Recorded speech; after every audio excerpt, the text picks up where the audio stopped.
Hi, my name is Mike Sedlowski. I'm here with John Barinelli. He's one of our teammates, landscape architects over at Live Oak Landscape Contractors.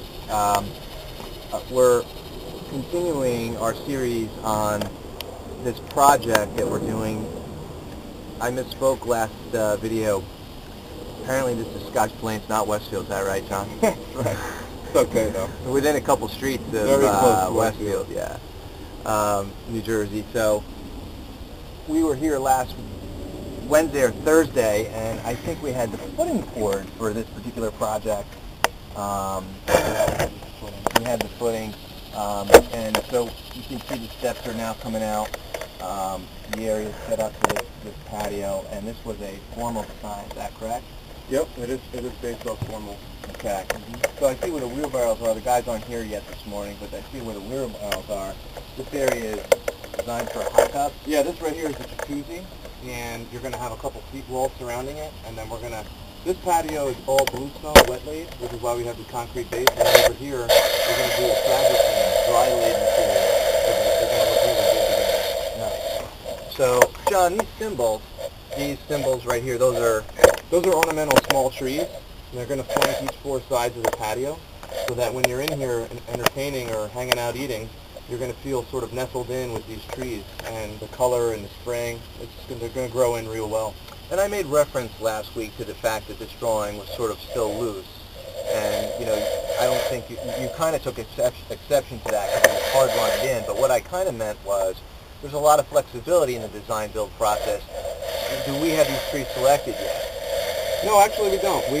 We're down to 3 types of trees. We've got some things in mind, but yeah, it's totally flexible until it's in the ground. Right. Once you've got cement poured, then you've reached the point where you can't make changes. Right. But until then, you're good. So in these smaller circles, these are hedge reinforcing the design. Is that correct? Yeah, these are small plantings. Boxwood hedges. We're going to do some mass planting that's going to sort of leak in around the ornamental trees and give it color and mass. And what I noticed is the last job that was here, the previous patio, was slammed up against the house. Yeah. And so it was kind of cold feeling because you had this basically deck / patio jammed up against the house. And no one realizes, but nobody really uses this area right in here. So what you did was made this a little bit warmer by basically having the steps come out, creating this space in here, which now will be basically planting. Is that correct? Yeah, it is. People don't usually think about hardscape against hardscape of a house. It looks, like you said, cold. And even though there's plantings in there, people think it's non-usable, but it is usable. And what I mean by that is it's visually used, and you don't even know it. When you're on the patio and these plantings are sort of softening the siding of the house, you're using it every time you go on that patio visually. Right. It's making you feel more comfortable. Yeah. Nestling in the patio. Yeah, it softens it. Softens it quite a bit. Yep.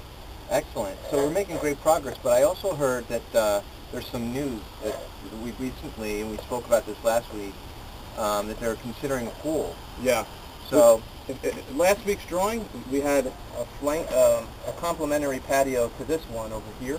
You can see now today that patio is gone because over in this area on the other side of the property, they're going to be building a pool actually this fall, and they're moving quickly on it. So I eliminated this patio for now, and what we're going to do is we're going to do a redesign to connect the 2 spaces. So that plays back to your point of flexibility where until it's actually built, we can make changes. now, are they going to go with a formal pool? Has that been set in stone yet? Yeah, they're going to go with a more rectangular, smaller pool, about 600 square feet, would actually be considered a mid-sized pool.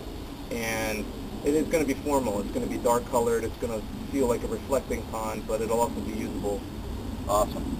So the rectilinear design or the rectilinear shape of the pool will go with what they're doing for the patio. Yeah, and the most important thing is going to be this area here, because the pool is sort of off-centered in the back. Mm-hmm. So I have to design a very interesting and workable link between the pool and this main patio here. Nice. Well, I'm excited to see how that design takes shape as you move forward in the design process with the clients. Yep, me too. Thanks for the update. This looks great. We'll stay in touch. Cool. Hopefully next week we'll see some progress. We'll see some material laid Oh, on yeah. this. They're starting bluestone today. Starting bluestone today? Yeah. Excellent. All right, John. Cool. Thanks, man. Yep. My I'll see you pleasure. later this week.